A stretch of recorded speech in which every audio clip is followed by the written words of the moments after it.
നമസ്കാരം എന്റെ പ്രിയപ്പെട്ട കൂട്ടുകാരി, നിങ്ങൾക്ക് കഥ ഇഷ്ടമാണോ? ഞാനൊരു കൊച്ചു കഥ പറഞ്ഞു തരട്ടെ.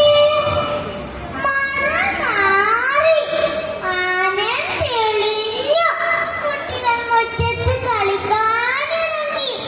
ഹായ് തുമ്പികൾ, എന്തൊരു നിറപ്പതിട്ട്! കുട്ടികൾക്ക് ഉത്സാഹമായി. അവർ തുമ്പിയുടെ പുറകെ കൂടി നടന്നും ഓടിയും ചെന്നെത്തിയത് ഒരു വലിയ മതിൽക്കെട്ടിനുള്ളിലാണ്. നിറയെ പൂക്കൾ, നോക്കൂ, പല വർണ്ണങ്ങളുള്ള പൂത്തുമ്പികൾ. മതിൽക്കെട്ടിനുള്ളിൽ പൂന്തോട്ടത്തിൽ കുട്ടികൾ കളിച്ചുല്ലസിച്ചു. സന്ധ്യയാകുമ്പോൾ അവർ മടങ്ങിയത്.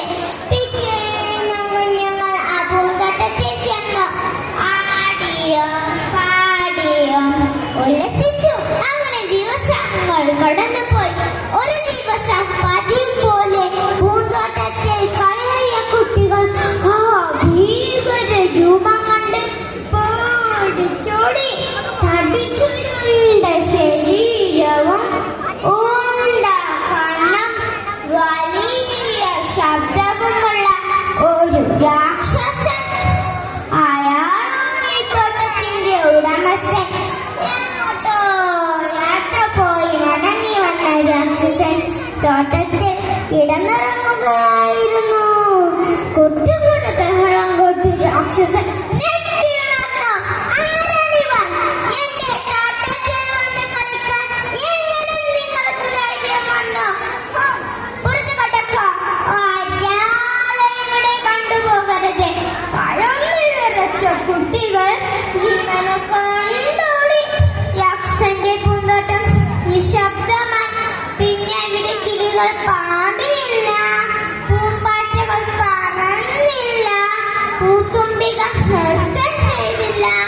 രാക്ഷസൻ നിരാശയായി.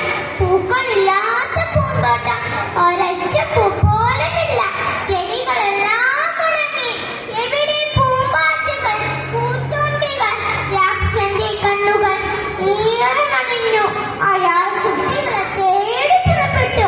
വരൂ കുട്ടികളെ, ഈ പൂന്തോട്ടം നിങ്ങളുടേതാണ്. നിങ്ങൾ വന്നാലേ പൂമ്പാറ്റകളും പൂത്തുമ്പികളും ഇങ്ങോട്ട് വരൂ. പല വർണ്ണ പൂക്കൾ വിരിയും. രാക്ഷസൻ മനം നൊന്ത് കരഞ്ഞു. കുട്ടികൾ പൂന്തോട്ടത്തിൽ